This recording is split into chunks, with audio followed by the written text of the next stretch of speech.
Slow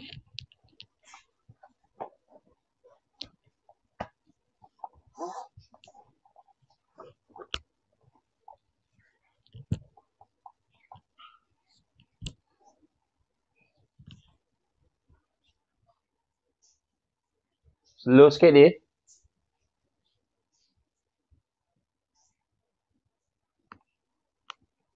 Dengar sampai dalam kuliah nanti.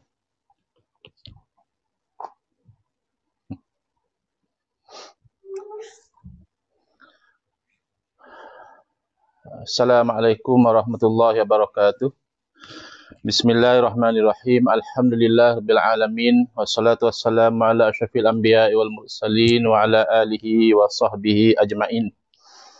Rabbi syrah li sadri wa yassir li amri wahlul 'uqdatam min lisani yafqahu qawli. Subhanaka la ilma lana illa ma 'allamtana innaka antal alimul hakim. Allahumma akhrijna min zulumatil wahmi wa akrimna binuril fahmi waftah alaina bima'rifatil ilmi wa sahil akhlaqana bil hilm waj'alna mimman yastami'una al-qawla fayattabi'una ahsanah. Allahumma ati nufusana taqwaha wa zakkiha anta khairu man zakkaha anta waliyuha wa maulaha. Allahumma arinal haqqa haqqan warzuqna ittiba'ah wa arinal batila batilan warzuqna ijtinabah. Allahumma anfa'na bima 'allamtana wa 'allimna ma yanfa'una wa zidna ilman wa huda. Amma ba'd.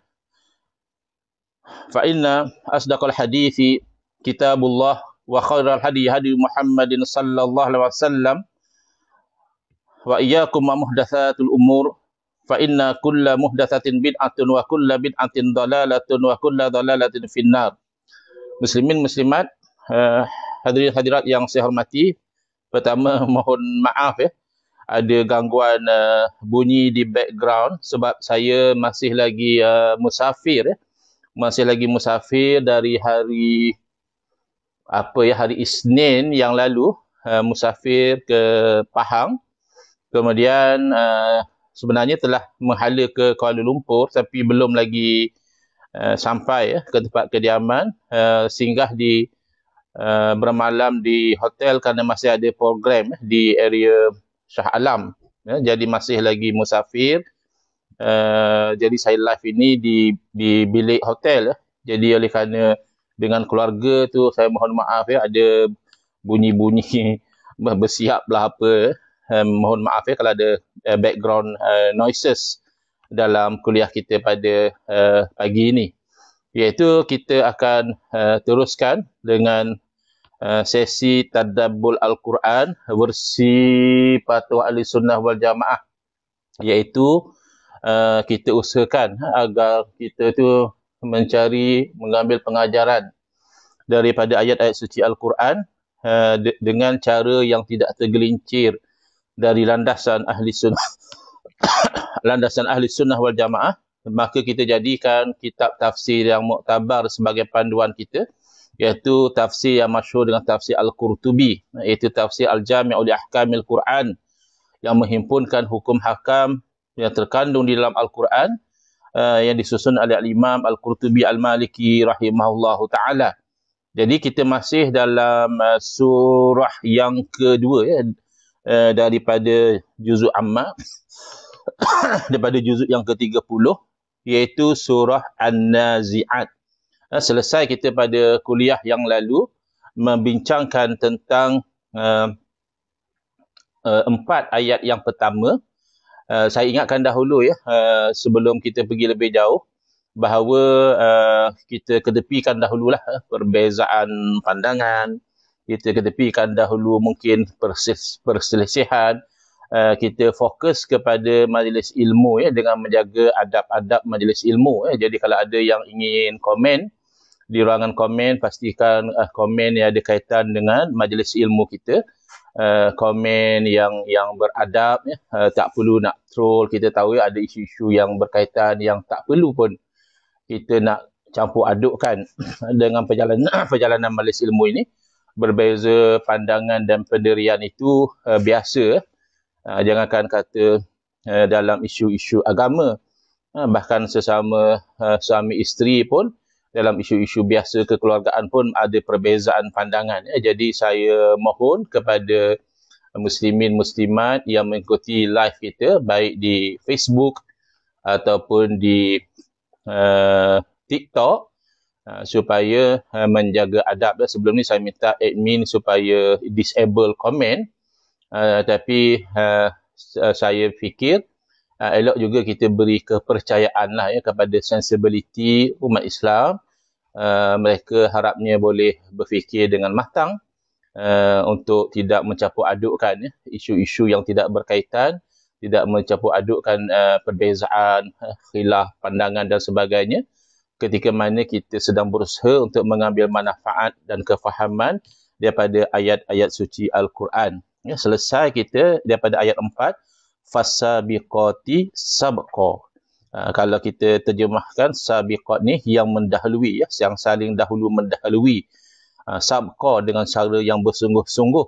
Kita telah lihat dalam kuliah yang lalu bahawa para ahli tafsir mengatakan sabiqat itu merujuk kepada para malaikat yang masing-masing berlomba untuk menjalankan tugas yang diberikan kepada para malaikat, tugas yang diberikan oleh Allah Subhanahu wa taala. Ada juga sebahagian ahli tafsir mengatakan as-sabiqat itu adalah merujuk kepada kematian, kerana kematian itu dia mendahului cita-cita dan angan-angan manusia. Mungkin angan-angan manusia itu masih panjang, nak itu dan ini, bercita-cita itu dan ini, tetapi bila sampai ajalnya, kematian itu mendahului segala-gala cita-cita dan angan-angan. Sebentar lalu saya terperasan ada komen yang bertanya tentang adakah khuldi itu adalah sejenis buah. Dia tidak ada satu penjelasan yang begitu spesifik sebenarnya. Cuma al-khuld dalam bahasa Arab maknanya kekal. Jadi pohon itu dikaitkan mungkin dalam tipu daya iblis mengatakan kalau makan buah daripada pohon itu maka dia akan Nabi Adam AS dan Sayyidatina Hawa akan kekal dalam syurga. Ini tipu daya sebab memang dalam usaha untuk menipu daya yang batil dinampakkan seolah-olah itulah yang benar dan yang benar pula diketepikan seolah-olah itu yang batil. Jadi itu tujuan iblis nak memperdayakan. Jadi syajarah al-khuld tu dia ada kaitan dengan kekal. Sama ada buah itu dinamakan khuldi ataupun tidak, itu wallahu alam. Tapi dikaitkan tu atas nama tadi. Kononnya kalau makan buah tersebut akan kekal di syurga. Tapi benda-benda sebegitu tidak perlu kita terlampau menghabiskan masa sangat, kerana whatever nama buah itu, kalau kita tengok kartun-kartun orang putih, dia gambarkan buah itu sebagai buah apple, the forbidden apple, apple yang terlarang. Tapi tak menjadi satu kepentingan pun untuk kita benar-benar tahu apa nama buah tersebut. Yang penting kita nak ambil pengajaran bahawa iblis ini sentiasa berdendam dengan zuriat Nabi Adam AS. Bahkan Nabi Adam AS sendiri khianat oleh iblis dengan menghasut, mendorong supaya Nabi Adam AS memakan buah bercanggah dengan apa yang telah diperintahkan oleh Allah Subhanahu Wa Taala. Allah tak bagi dekat pun dengan pohon tersebut. Tetapi iblis dalam rangka dia nak menipu daya, dia tak kata kau langgarlah perintah Tuhan, kau dekatilah pokok itu. Tidak. Tapi dia menghiasi keinginan itu dengan al-khuld, iaitu kalau makan daripada buah itu nanti kamu nanti kekal dalam syurga. Tapi sebaliknya yang berlaku, kita tahu kisah yang masyhur. Baik, kembali kepada surah An-Nazi'at ini. Kita pergi kepada ayat seterusnya, iaitu Allah Ta'ala berfirman dalam ayat 5, falmudabbirati amro, daripada dabbara yudabbiru tadbira, fahuwa mudabbir, mana isim fa'il yang melakukan perbuatan macam-macam lah pula. Yang tanya pasal yang sangkut di bahu ni pula ada tanda salib berapa bukan ya. Ini adalah kain yang dibeli di Lombok ya. Ini corak dia. Kalau nak kira semua benda kita lihat sebagai salib. Apa tu palang tingkap, palang pintu pun kita akan nampak sebagai salib ya. Bukan ya, ini bukan lambang salib, ini hanya corak yang orang Lombok buat untuk kain. Kain ini boleh digunakan sejadah sebagai sutra dan sebagainya. Okey, kita fokus pada tajuk. Tajuk kita ayat-ayat surah An-Nazi'at ni kalau kita banyak distraction kepada isu-isu lain takut kita tak terfokus kepada tajuk ni. Kalau nak tanya boleh ya, tapi kalau boleh yang berkaitan dengan perbincangan kita. Ini bukan lambang salib, mungkin terpandang pada mata yang melihat seolah-olah lambang salib. Tidak ya. Baik. Fal mudabbirati amra, daripada perkataan dabbara yudabbiru tadbira. Ia adalah kalau dari segi bahasa Melayu juga sebut tadbir. Ya, kita tu menyusun atur urusan. Diterjemahkan di sini saya ambil daripada terjemahan bahasa Melayu ya. Terjemahan ni tak semestinya huraian yang betul-betul tepat ya. Dia hanya terjemah sahaja, iaitu yang menyempurnakan tadbir urusan alam yang diperintahkan kepadanya. Jadi mudabbir ni dia menguruskan alam ni.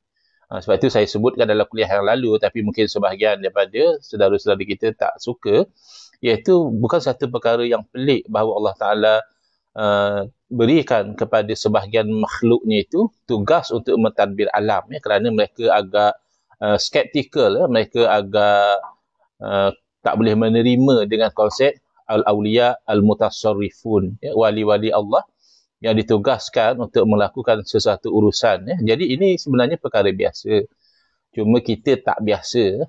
Kita biasa lihat yang mentadbirkan urusan ni misalnya menteri ya, kerajaan, raja, ya, sultan. Padahal kalau kita lihat yang betul-betul menentukan adalah Allah ya. Kuasa yang kita katakan ada pada kerajaan, kuasa yang ada pada sultan, itu hanya majazi, itu bukan hakiki. Kuasa yang sebenar adalah pada Allah Ta'ala. Tapi secara zahirnya yang mentadbir negara kita kerajaan, yang mentadbir urusan-urusan dalam negeri kita sultan misalnya, dan sultan juga dibantu oleh exco ya, dan sebagainya. Jadi ini adalah perkara biasa. Demikian juga para malaikat ya. Di sini dikatakan ada yang menakwalkan ijma' ya, sepakat bahawa yang dimaksudkan dengan mudabbirat di sini adalah malaikat. Ada juga yang mengatakan dua pandangan, iaitu jumhur mengatakan yang mentadbirkan urusan alam dalam ayat ini bermaksud malaikat. Ada juga yang mengatakan bahawa kawakib, iaitu bintang-bintang ya, kerana secara sebab musabab Allah Ta'ala mengaitkan sesuatu kejadian dalam alam ini dengan pergerakan bintang. Tapi tak adalah pula kita pula nak tukar tilik. Jadi ahli nujum lah pula ya. Nak menilik-nilik berdasarkan bintang dan sebagainya. Bukan. Tapi oleh kerana Allah gantungkan, ini namanya asbab. Allah boleh jadikan sesuatu tanpa asbab. Allah boleh jadikan seseorang itu kenyang tanpa makan. Allah boleh jadikan seseorang itu sembuh tanpa berubat. Allah boleh jadikan seseorang itu misalnya kena api pun tapi tidak hangus, tidak terbakar, tidak terjejas ya. Tetapi dari segi sebab musabab itu adalah tuntutan ke atas kita untuk mengenal pasti supaya kita mengaitkan antara sebab dan musabab itu secara yang tidak melanggar syariat. Jadi mungkin sebahagian daripada saudara-saudara kita perasan bahawa Ustaz Engku ni difitnah. Ya, kononnya beliau ni membenarkan umat Islam meminta tolong kepada pokok, pergi kepada pokok, cakap pada pokok, bahai pokok, tolonglah saya ya. Ini adalah fitnah, ini tidak benar. Saya tidak pernah menyuruh atau membenarkan perbuatan tersebut kerana dari segi sebab musabab, pokok Allah tidak jadikan sebab pertolongan dengan cara kita pergi minta kepada dia. Kalau manusia mungkin, cuma perbezaan antara saya dan sebahagian daripada saudara-saudara seagama saya dalam isu ini adalah minta tolong kepada orang soleh. Saudara-saudara saya mengkhususkan hanya kepada orang-orang soleh yang masih hidup. Sedangkan saya mengikut kepada apa yang telah ditetapkan oleh para alim ulama, ahli sunnah wal jamaah. Meminta tolong kepada orang soleh ini tidak dibezakan, ya. Sama ada mereka masih hidup ataupun mereka telah meninggal dunia. Dengan kesolehan mereka itu, kita mengharapkan bahawa Allah Ta'ala memperkenankan doa mereka. Kalau masa mereka masih hidup, jelas kita minta tolong Syekh, Maulana, Ustaz, Pak Lebay, Tuan Haji, tolong doakan saya, dan dia mendoakan. Di situ kita harapkan istijabah. Tapi kalau selepas kematian, kita percaya di alam ruh, orang-orang soleh ini masih boleh mendoakan kebaikan. Dan doa kebaikan itulah yang kita harapkan mendapat perkenan daripada Allah Ta'ala. Bezanya dekat situ. Jangan, kalau di situ orang nak hentam saya, nak cakap Ustaz Engku ni dia berpegang bahawa boleh minta tolong dengan wali-wali orang soleh yang telah meninggal dunia, yang tu saya tidak masalah, ya, kerana itu memang pendirian saya sanggup mempertahankan. Bahkan insya-Allah, ya, kerana masa, tempat dan orangnya, saya juga sanggup berdebat untuk mempertahankan pendirian ini. Tetapi kalau sampai memfitnah, mengatakan saya benarkan orang minta tolong dengan pokok, itu tidak betul. Cara kita mendapatkan pertolongan, so-called isti'anah, adalah dengan cara kita manfaatkan, misalnya daunnya ataupun akarnya direbus ataupun kayunya dijadikan papan rumah dan sebagainya. Itu cara isti'anah dengan benda-benda seperti pokok, bukan dengan cara kita pergi minta tolong. Tapi ya, setengah orang dia tidak kisah benar tak benar, yang penting dia boleh troll, dia boleh perli, dia boleh hentam Ustaz Engku. Jadi saya percaya itu bukan tujuan kehidupan, seorang Islam, ya. Seorang Islam tu bukan dia hidup untuk troll, untuk fitnah, untuk menyakiti saudara seagama, tidak. Tetapi untuk mendapat ridha daripada Allah Subhanahu Wa Taala, dan ridha daripada Allah Subhanahu Wa Taala ini menuntut supaya kita kasih dan menerima kebenaran, ya. Jangan semata-mata kerana satu orang tu tidak sependirian dengan kita, maka kita telan, ya, bulat-bulat segala keburukan yang dilontarkan kepada dia.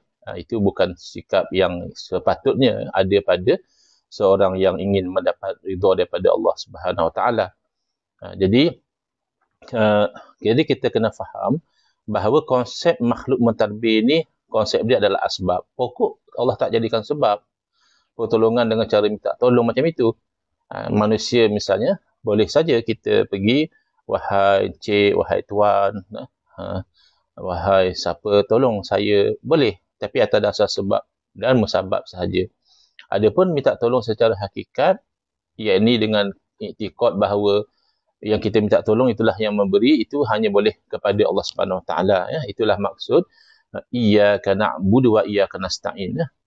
Akan dikaulah kami sembah dan akan dikaulah kami minta pertolongan, ai haqiqatan, secara hakikat. Itulah yang dimaksudkan dalam pesanan Nabi SAW, idza sta'anta fasta'in billah. Apabila engkau minta tolong, maka minta tolong dengan Allah. Maknanya, kalaupun zahir engkau minta tolong dengan manusia, engkau jangan sampai lupa bahawa pertolongan sebenar adalah daripada Allah. Macam mana pun manusia nak tolong kita, mereka tidak akan mampu kecuali dengan ketentuan Allah Ta'ala. Demikian juga, macam mana sekalipun manusia tu nak menyakiti kita, nak merosakkan kita, nak memudaratkan kita, mereka juga tidak akan berjaya melainkan dengan ketentuan daripada Allah Subhanahu Taala. Maka kita kembali kepada Allah Taala, ya Hayyu ya Qayyum, ya Zal Jalali wal Ikram. Kita seru nama Allah, ya Hayyu. Kita seru nama Allah, ya Qayyum. Kita seru nama Allah, ya Zal Jalali wal Ikram. Kita doa kepada Allah Taala, misalnya Allahumma aslih lana syu'unana kullaha. Ya Allah, perelokkanlah urusan kami semuanya. Wala taqilni ila tadbiri anfusina tarfata ain. Janganlah engkau serahkan tadbir, mudabbirat, ya, urusan kami ni kepada diri kami walaupun sekelip mata. Kan itu maksudnya hakikat. Kalau dari segi asbab, of course lah kita kena tadbirlah kehidupan kita, atur, buat urusan, things to do, apa yang kita nak buat, usaha, planning, marketing, pasang billboard dan sebagainya. Itu adalah usaha ikhtiar, sebab musabab.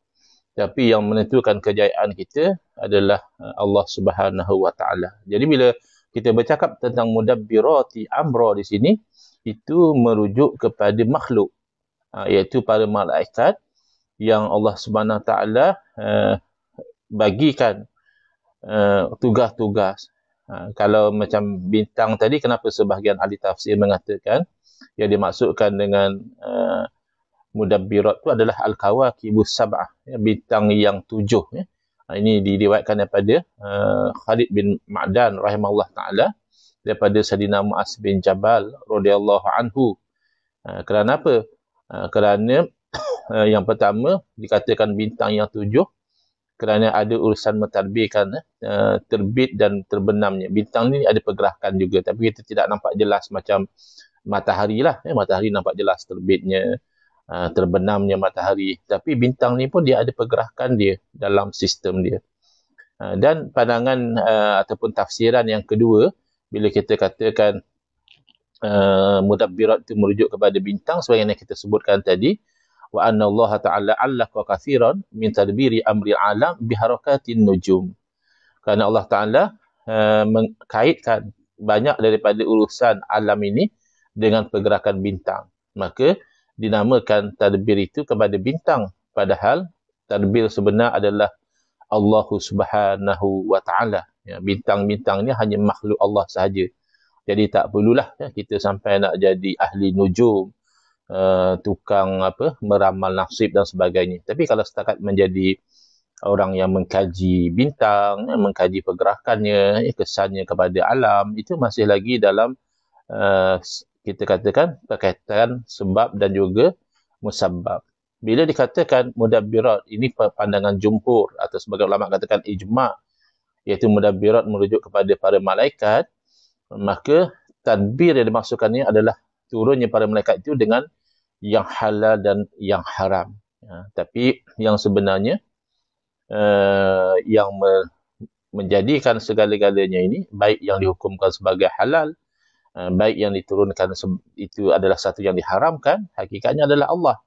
Tapi oleh kerana malaikat yang ditugaskan, maka dinisbahkan tadbir itu kepada malaikat. Misalnya dalam contoh yang lain, firman Allah Ta'ala, nazala bihi ruhul amin. Jadi diturunkan wahyu itu oleh ruh al-amin, iaitu malaikat Jibril alaihissalam. Ataupun dalam ayat yang lain Allah berfirman, fa innahu nazzalahu ala qalbik. Jadi malaikat Jibril ni yang menurunkan. Padahal yang menurunkan adalah Allah.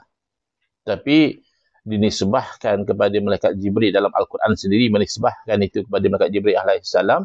Bukan berarti malaikat Jibril dah jadi Allah ataupun sekutu kepada Allah, tidak.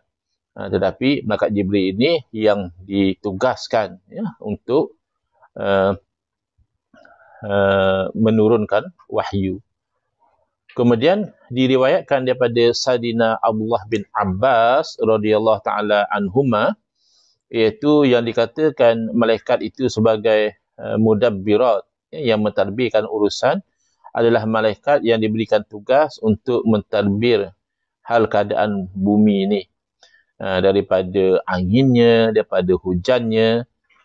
Dan dikatakan oleh Abdul Rahman bin Sabbaq bahawa mentadbir urusan dunia ini terbahagi kepada atau dibahagikan kepada 4 malaikat, iaitu malaikat Jibril, malaikat Mikail, malaikat maut, namanya dikatakan Israel. Ada juga dahulu orang pertikaikan, kata dia, tak ada dalil bahawa nama malaikat maut adalah Israel. Kenapa nak kecoh sangat? Benda yang tak memberi satu kudis gatal pun, jangan sampai orang tu tak beriman adanya malaikat maut. Itu tak boleh. Tapi ada riwayat walaupun tidak kuat ataupun mungkin Israiliyat yang mengatakan bahawa malaikat maut itu nama Israel. Tak ada masalah. Yang penting itulah malaikat maut. Kalau dia nama Israel atau bukan nama Israel pun bukan satu perkara yang perlu diperbesarkan sehingga nak menimbulkan perbalahan, pertikaian, memandang rendah satu sama lain. Ini hanya cerita nama malaikat. Mungkin nama betul namanya Israel, mungkin namanya ada lagi nama selain daripada nama itu. Yang penting ditadbir ataupun diberikan tugas untuk mentadbir urusan kematian, cabut nyawa. Dan Israfil. Jadi dalam pandangan ini mengatakan yang diberikan tugas mentadbir dunia ini 4 malaikat, Jibril, Mikail, Israel dan juga Israfil alaihimussalam. Jadi Jibril diberikan tugas berkaitan dengan tiupan angin dan juga tentera dalam bentuk macam mana, macam-macam boleh dalam bentuk tentera, bahkan binatang-binatang kecil juga boleh menjadi tentera untuk melakukan sesuatu. Sementara Mikail pula diberi tugas yang berkaitan tentang titisan hujan, ya, dan juga tumbuh-tumbuhan. Jadi hakikat yang menurunkan hujan Allah. Hakikat yang menumbuhkan tumbuhan juga adalah Allah. Tapi ini malaikat yang diberi tugas berkaitan dengan hujan dan juga tumbuh-tumbuhan. Sementara malakul maut ini sedia maklumlah, ya.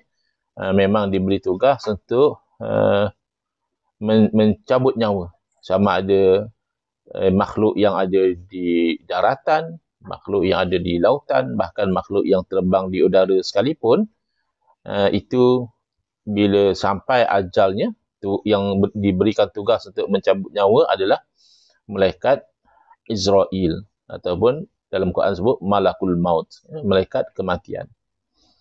Orang putih kata the death angel. Kemudian Israfil pula adalah yang ditugaskan untuk menyampaikan perintah Allah kepada malaikat-malaikat lain. Macam ni, anginnya tiup ke sini, hujannya ke sini, melebat macam mana. Itu adalah tugas Israfil. Dan nanti kita tahu tugas meniup sangkakala.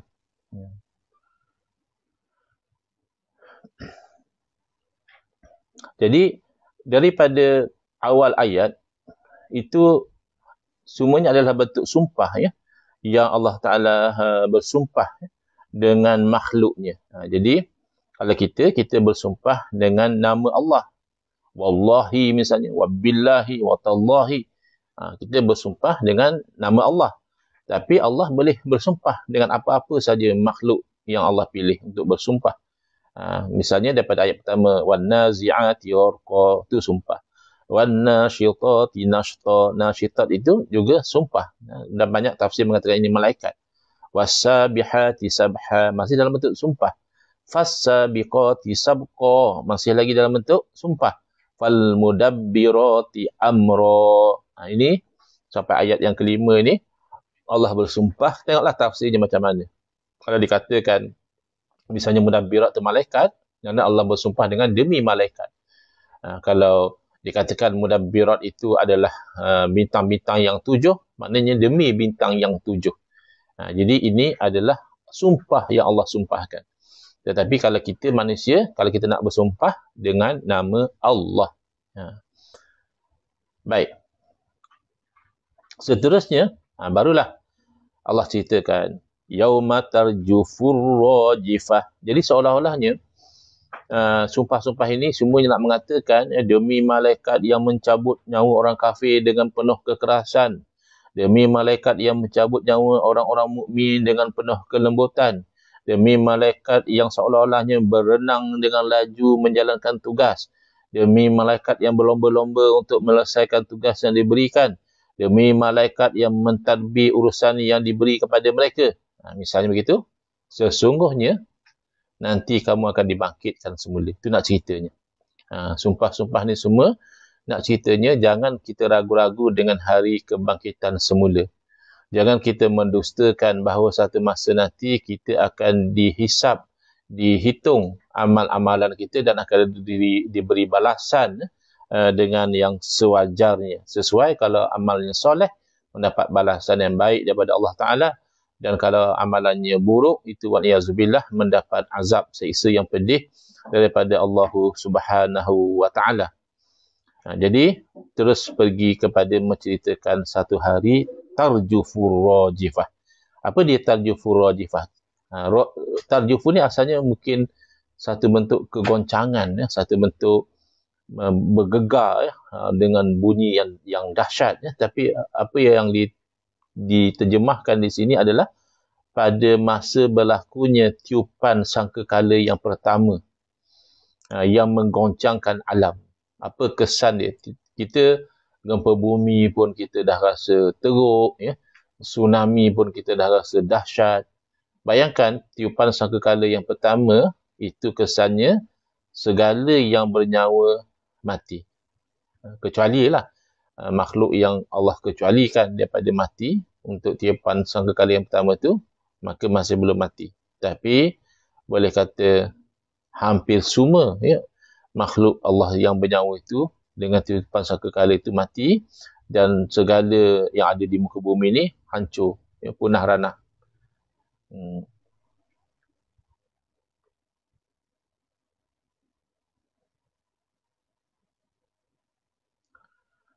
Ar-rajifah boleh kita katakan al-muttaribah, sesuatu yang bergoncang, iaitu yang dikatakan ni adalah bumi.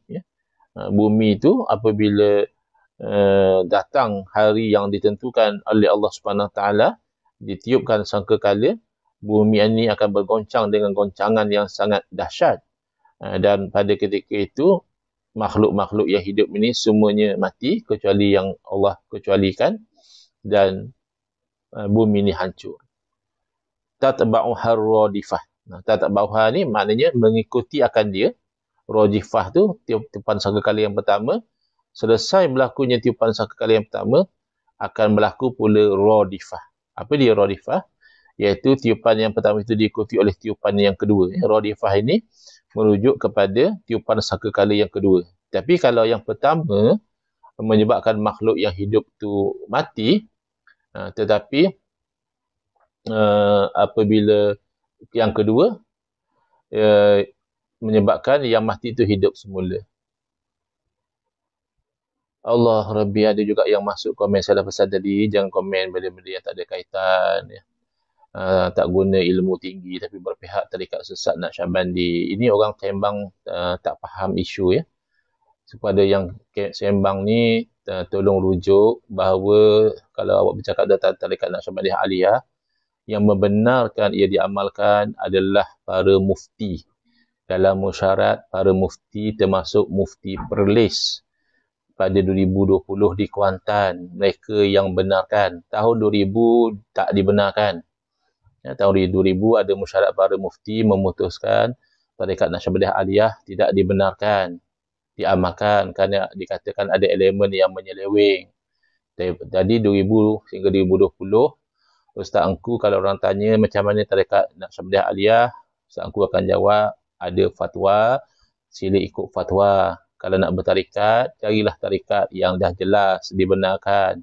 Di Negeri Sembilan ada turuk, diresah turuk Sufiah, boleh semak di sana kalau nak beramal tarikat, tarikat-tarikat yang didaftarkan. Yang Naqsyabandi Aliyah, jangan, sebab ada fatwa tak membenarkan. Itu pendirian Ustaz Engku. 2020, mufti-mufti bermusyarat di Kuantan, termasuk Mufti Perlis, Dr. Mazhar. Jangan tak tahu cerita.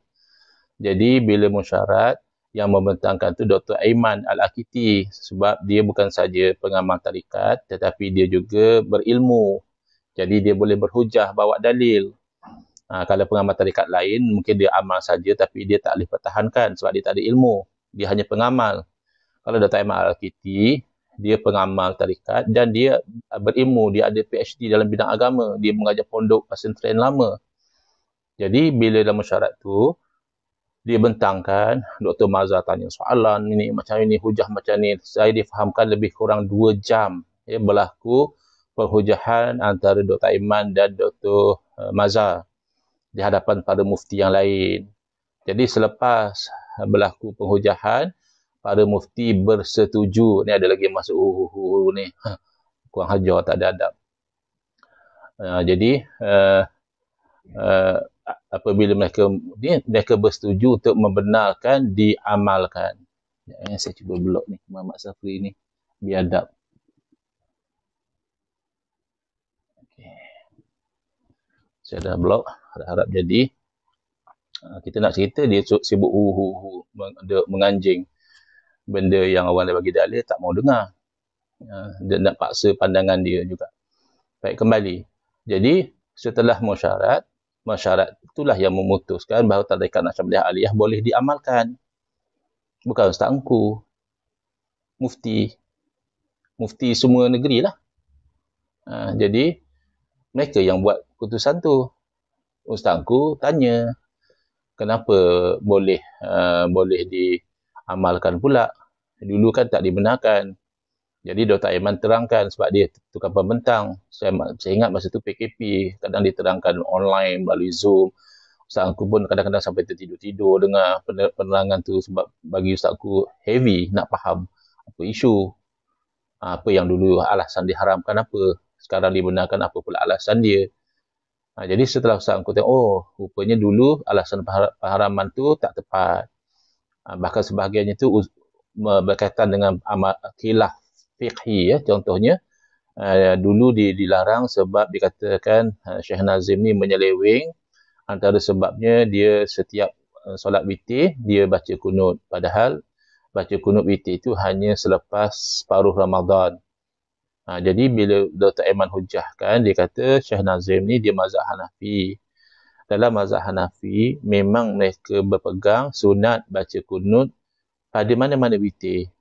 Tak mesti tunggu macam kita kan second half of Ramadan baru kita start baca doa kunut dalam witir. Mazhab Hanafi berbeza. As long as dia salat witir, sunat dia baca doa kunut. Jadi takkan kita nak sesatkan orang semata-mata khilaf fiqhi. Lagi bila dikaji balik antara sebab dilarang dahulu adalah kerana masa solat jenazah tak baca Fatihah. Jadi sepatutnya kan rukun solat jenazah kena baca Fatihah, ya, lepas takbir yang pertama tu. Tapi Syekh Nazim tak baca. Oleh itu dia menyeleweng ikut yang 2000. Jadi setelah dibentang tahun 2020, Dr. Aiman ceritakan bahawa dalam mazhab Hanafi, Syekh Nazim ni orang Turki, ya, bermazhab Hanafi, memang bagi mereka tak sunat, tak dituntut baca Fatihah. Kerana mereka anggap solat jenazah ni lebih kepada doa kepada si mati sebenarnya, bukan tilawah. Khilaf lah, benda khilaf. Jadi benda khilaf bukanlah satu alasan, ya, untuk menyesatkan sesuatu amalan ataupun kumpulan. Yang penting mufti-mufti dengar, mufti polis dengar, mufti polis termasuk mufti yang buat keputusan. Apa hal pula ustazku lah yang nak dihentam bela tarekat sesat ni? Ambillah pengetahuan sikit. Janganlah jadi melulu tak tentu hala. Ta'assub tak tentu hala. Asalkan boleh sesatkan orang, dia seronok. Baca sikit, ambil tahu perkembangan. Ya. Perkembangan fatwa tentang tarekat Naqsyabandiyah semenjak 2000 hingga 2020. Ada perubahan dekat situ. Jadi apa yang ustazku buat masa debate di Perlis, hanya nak bagi tahu kenapa tak boleh nak sesatkan. Kerana tak ada bukti. Sebab al-aslu bara'atu zimmah. Dianggap sebagai orang tu tak bersalah. Kamu nak kata dia sesat, boleh. Tapi bawalah bukti. Dan siapa yang menonton debat di Perlis, debat 1.0 tentang perkara Syekh Nazim, jelas. Yang nak katakan sesat kan kalau membuktikan. Contoh dikatakan sesat sebab dalam buku ni, kita tanya buku tu siapa tulis, dia tak tahu. Siapa terbitkan, tak tahu. Yang diterus-teruskan ni ada ISBN ke tak. ISBN tu saya dah terang dalam dialog tu. ISBN hanya nak menunjukkan penerbit, bukan nak memastikan penulis. Tapi oleh kerana dia menggelabah, bila saya tanya ISBN ada tak ada, dah jadi isu pula. Padahal bukan isu ISBN, isunya kamu nak menyesatkan orang tanpa bukti yang cukup. Dan itu bukan orang kata, ustazku ni dia peguam, so dia guna benda-benda teknikal. Bukan benda teknikal, itu benda fundamental. A person is innocent until proven guilty. Itu fundamental. Dalam undang-undang civil sama, dalam undang-undang syariah pun sama. Al-aslu bara'atu zimmah itu benda fundamental, bukan benda teknikal. Benda teknikal ni misalnya, undang-undang mengatakan kena filekan rayuan dalam tempoh 14 hari. Awak filekan rayuan lepas 3 minggu, jadi rayuan awak ditolak. Itu teknikal. Tapi awak nak sesatkan orang, nak salahkan orang, dan awak tak ada bukti, itu fundamental. This is fundamentally wrong. Kalau macam itu, semua orang boleh menyesatkan orang. Bukti tak cukup. Itu isu dia. Jadi kepada yang troll, kata inilah pembela tarikat yang sesat, minta istighfar lah. Jangan mudah-mudah macam itu. Ya, kalau bercakap tentang tarikat Naqsyabandiyah, tarikat Naqsyabandiyah itu memang tarikat yang muktabarah. Tapi ia yang bernaung bawah tu ada macam-macam. Jadi salah satunya yang Naqsyabandiyah Aliyah difatwakan tak boleh amal tahun 2000. Kemudian diubah jadi boleh amal. Yang ubah tu mufti, bukan Ustaz Angku. Jadi tolong faham sebelum komen yang komen hu mengarut tu, saya dah block je lah. Tapi yang komen dekat Nasyamdiah tu, saya harap kamu ni cuma keliru tapi masih berminat untuk tahu kebenaran, ya. Baik. Jadi lagi satu, dalam agama ni perbezaan pandangan itu biasa. Di kalangan sahabat pun mereka berbeza pandangan. Bayangkan sama-sama murid Nabi, tapi masih khilaf dalam isu faraid, dalam isu itu ini mereka khilaf. Bahkan dalam isu politik sampai berperang para sahabat radhiyallahu anhum ajma'in. Jadi tiba-tiba kita pula nak rasakan hanya pandangan kita pasti betul, pandangan orang confirm salah. Itu satu sikap yang tak baik. Sometimes dalam benda-benda yang macam ni, masing-masing ada hujah, masing-masing ada sudut pandangan. Let's agree to disagree. Kita boleh bersetuju untuk tak bersetuju. Kan bagus macam itu. Baik. Jadi tiupan yang pertama, tatba'uhar radifah. Diikuti tiupan yang pertama itu oleh tiupan yang kedua. Kalau tiupan yang pertama itu menyebabkan orang meninggal dunia, yang hidup tercabut nyawa, maka tiupan yang kedua pula sebaliknya. Yang mati itu hidup semula.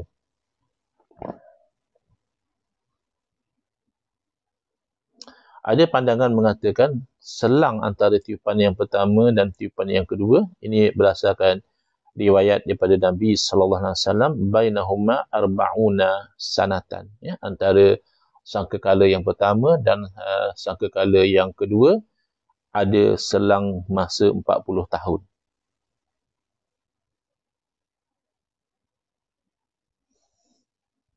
Tapi inilah yang kita nak ambil pengajaran sebenarnya.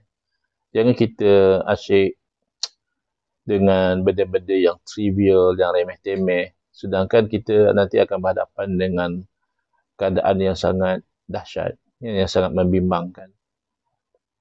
Tak payahlah ambil sibuk artis ni bercerai dengan artis ni bercerai. Ya, doakan jelas yang terbaik. Kok dia bercerai, ada anak, doalah moga-moga kok dia rujuk balik. Kesianlah anak dia, mak ayah bercerai. Kamu nak sibuk sangat apa? Kamu lepas tu nak kahwin dengan duda dia ke?